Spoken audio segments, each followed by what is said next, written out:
So the M3 is tracking good. Guys, check it out. We got a 97 E36 M3 here.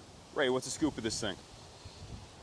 So I bought this car probably 2 months ago, and you know, drive really far for a car. The guy says it's perfect, no problems. You get there and that's the complete opposite.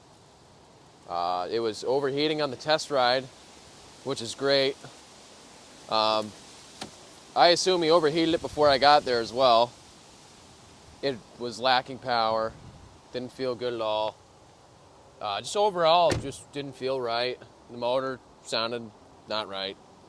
But I drove to Delaware for it, so I ended up talking him down quite a bit.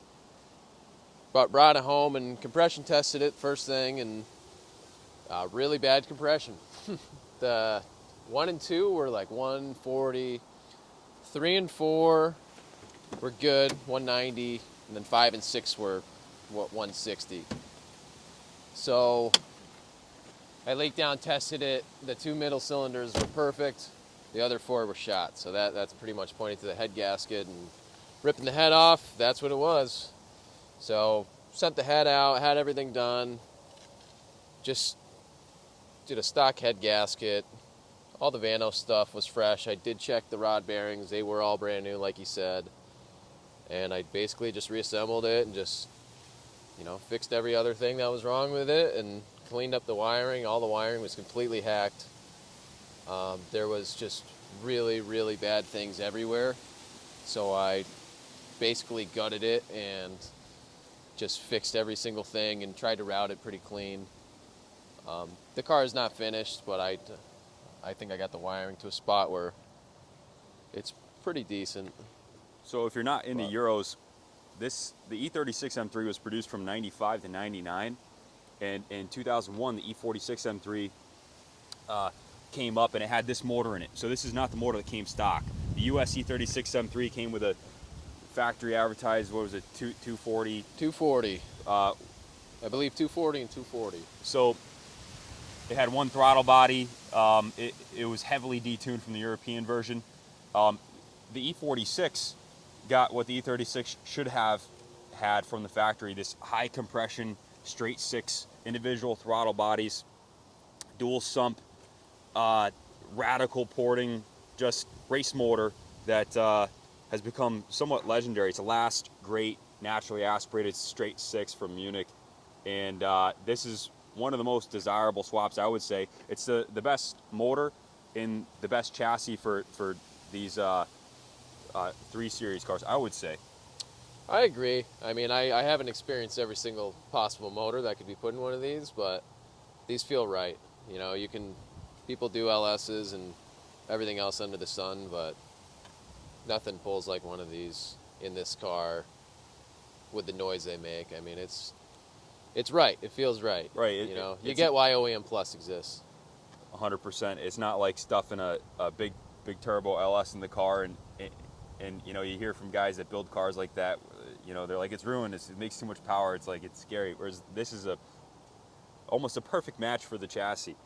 Yeah, no, it really is. I mean, it's what they came from in Europe, and this is just a revised version of the way it should have been before. You know, it's right. So walk us around the car. So you got the BBS RSs, you got the 135i brakes, it's got the 6-speed get drag 420G. Yep. So long story short, I mean, like I said, I did buy it and I focused on the mechanicals as soon as I got it. So I haven't really adjusted everything. It is the BBS RS2s. They're 17x8 ET15. They do rub in the rear. I slightly pulled the rear just to help alleviate it because it was basically undrivable when I bought it. They still rub, but it's on KWV3s with Vorschlag plates. They're brand new with the car when I bought them.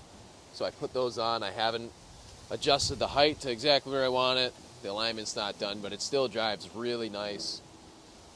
They're definitely the nicest coilovers I've ever had for street driving. They feel great. The brakes are 135i brakes. I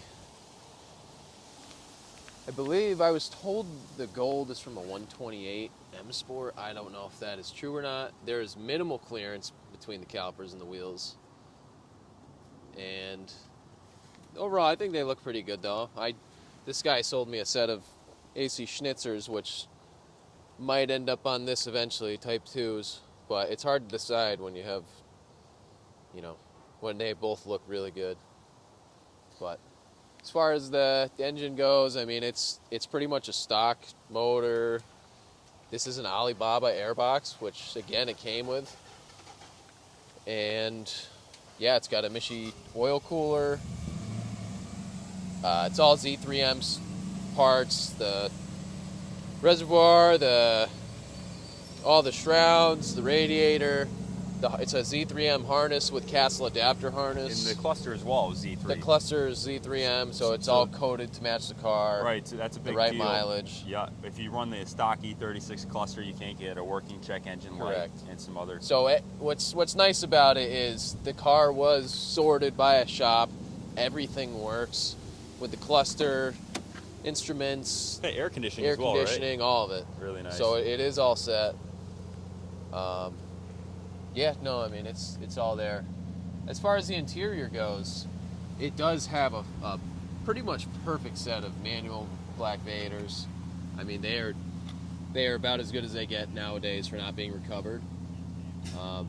Guys, these came stock in the E36 coupes, but not the sedans. The sedans only got sport seats, and so this is a pretty common modification. This is like the calling card of the E36 chassis, that simple analog interior, and then these super cool Vader seats, they call them, and these are just impossible to find now. Really? Yeah, they're out there. But they look pretty cool, and they're pretty pricey now. But it's got a personal wheel that came with it with a hub. The shifter is it's an NP parts shifter. I didn't know about them until I bought a car that I was going to part out with it, and I really liked how simple and just nice the machining was. It's not crazy tall. It's like the perfect height for me. It is not a self-centering one, which I actually kind of find is an advantage. I found with the self-centering shifters, they're almost too notchy. You need to have too much of an input, whereas this thing still gives you a little bit of wiggle room.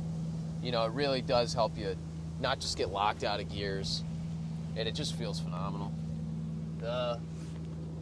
As far as the rest of the interior goes, it's all you know, in really good shape. Everything works. The speakers are upgraded. It's got an Alpine aftermarket drop-in.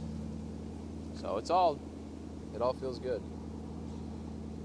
Going to the rear too, there's this nice strut bar in here.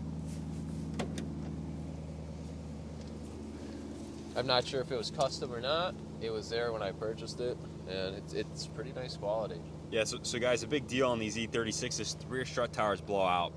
And the subframes didn't really have issues, but once you throw power on them, you start tracking them, you definitely want to reinforce them. So you get fabricators that make these braces that bolt the rear subframe up here and then basically triangulate everything to the strut towers and makes the whole rear end of the car a lot more rigid. Correct. But yeah, besides that, I mean, it's all pretty simple E36 stuff. Poly bushings, trailing arm, all the shit. And all the shit, yeah. The exhaust is it's a Beamer World midsection to I want to say it's a Billy Boat catback, and when I got it, it was just hacked booger welds on a lot of things, so I put V-bands everywhere. Perfect. Yeah, besides that, adjustable arms and sway bars and all the other stuff that you can slap on underneath, X-brace. And it feels pretty good for not being dialed at all. Yeah, how many M3s have you owned over the last couple of years, Ray? I've probably owned the better part of 30 of them. Holy shit, yeah. So Ray, Ray knows how to set up an E36, that's for sure. Dude, you've been driving these since high school. I think I still got the clip of you, wrapping that 318 oh, yeah. around a tree. Yeah, my tie rod went pretty badly, if you know. Shit happens, but no, this is Ray's specialty, the E36 chassis, and 30 M3s later. Yeah, I mean, the problem is I never drive them, so this is the point of this car, is to actually get driven and not just sold and on to the next, But it feels good. S54 is definitely the right motor. Bright as rain. Hey, if you tuned in this far, thanks for watching. Any closing remarks, Ray? Get out and drive your car. Get out and drive your car. Don't be a bitch. Drive your car. Drive your car. All right, guys. Peace.